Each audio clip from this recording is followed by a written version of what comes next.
A week ago, I bought these avocados for $1 each, and I thought I would make them into delicious salads or guacamole, but now they are way too soft and probably a little bit brown on the inside. So I thought, why not add more brown and turn it into a chocolate dessert? What would happen if we just put the avocado in a bowl and blitzed it with some hot cocoa mix? I'm washing the avocados because I'm gonna cut into the skin, which will introduce bacteria from the outside into the inside of the flesh. So, that's why I'm washing it. You don't have to wash it. You can do whatever you want with your life. But me, I'm gonna choose a bowl that is way too small to fit this avocado, and I'm going to realize that about 2 minutes into mixing it, and you're gonna watch me abandon ship. But this is all just an exercise to say that sometimes we make mistakes knowingly, and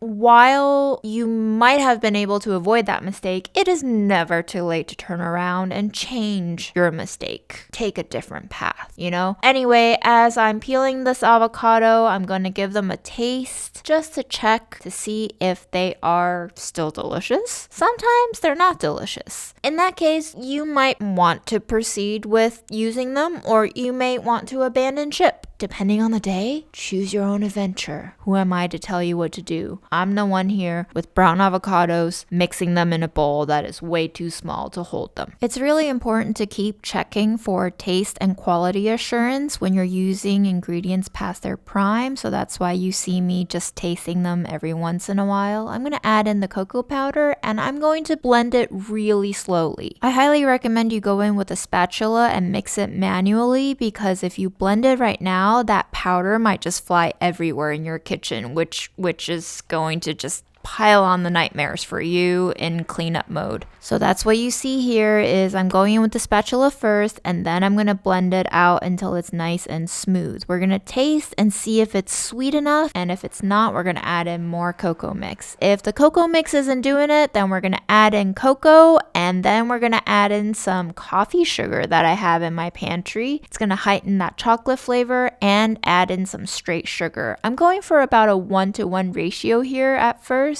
I don't want it too sweet, and I can always add in more sugar later, which after tasting, I decided, let's add more sugar, why not? But also to heighten the sweetness and the fattiness and the cocoa-ness, we're going to add in a pinch of sea salt. That's going to help pronounce all the flavors into that extra dimensional pow-wow. Salt just helps you deepen all the flavors and make them a little bit more resoundingly there. And look at that, we have a chocolate mousse. Essentially just 2 ingredients, but if you break it down, it's more like 4 or 5. We have the avocado, we have the cocoa powder, we have the sugar, we have the salt, and if you want to add in vanilla and other flavorings, be my guest. At this point, I'm going to jar it up, and it's going to stay in the fridge and set, and I'm going to consume it within the next 2 days because I don't think this avocado should wait any longer than that. But yum, this is actually so much better than I thought it was going to be. And if you want to just keep things simple and enjoy your chocolate mousse, then stop here. But if you want to watch me descend into madness, we are going to be fiber maxing with some psyllium husk, which I got in the habit of eating every now and then because I had really high cholesterol last summer. So psyllium husk was one of those supplements that was recommended to me to try to lower my cholesterol naturally without statins. So I've been trying to experiment with it. You're gonna have to add some liquid to balance out just how drying and absorbent the psyllium husk is. It just drinks up all the water. So I'm just adding in some rose tea here, just rose leaves and water, and blending it out. And this is turning into like non-edible territory. And because this is turning into non-edible territory, I thought, why not protein max it, right? Everybody's just putting protein and lead powder into every single recipe on TikTok and Instagram Reels, and I thought, why not just join that crowd and just fiber max and protein max our way into indescribable flavor hell. Buttery.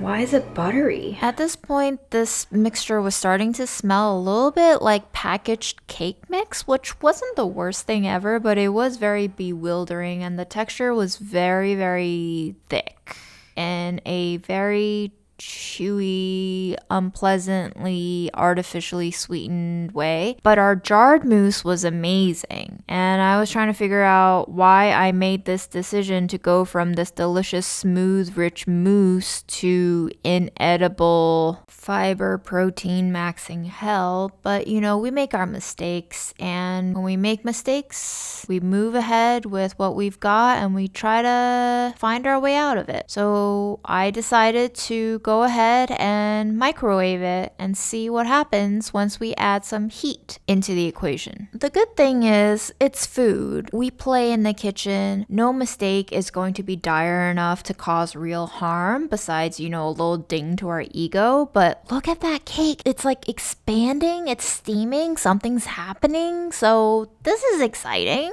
guys. And then it deflated as quickly as all of our hopes and dreams. But we're gonna taste it. We're gonna taste what this monstrosity is becoming to see what we can affect with unideal circumstances. And oh my God, what is that texture? I'm not sure. It's like grotesquely curious and appetizing, but almost tastes like it's not meant to be eaten, but it can be. So this actually reminds me of protein bars. The texture is like kind of gluey, kind of chewy, almost kind of mochi-like.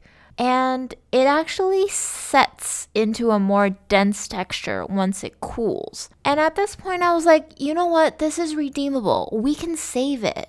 What better way to save it than to add some olive oil? Olive oil is what you add to ice cream to make ice cream taste even better. So like olive oil, a glug of olive oil, a glug of good olive oil can probably save this, right? So I tried that, and I also added on some extra sea salt, to really bring out the flavors of the olive oil and the chocolate and the sugar, and like your mind just turns as you taste these things, and it's trying to process and register. And like if you can get over your own expectation and ego, sometimes it starts to taste kind of good.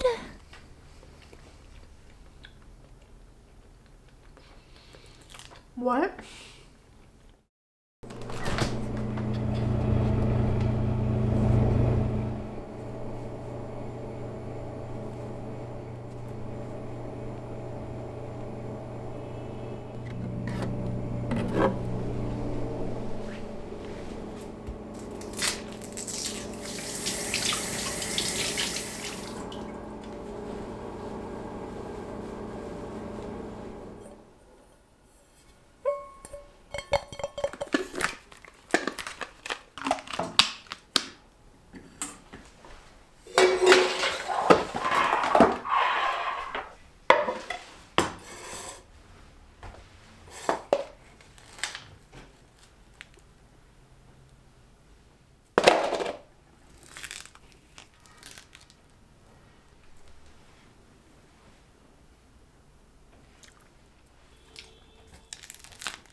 We should abort. We should abort.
that. That is delightful.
Buttery. Why is it buttery?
What?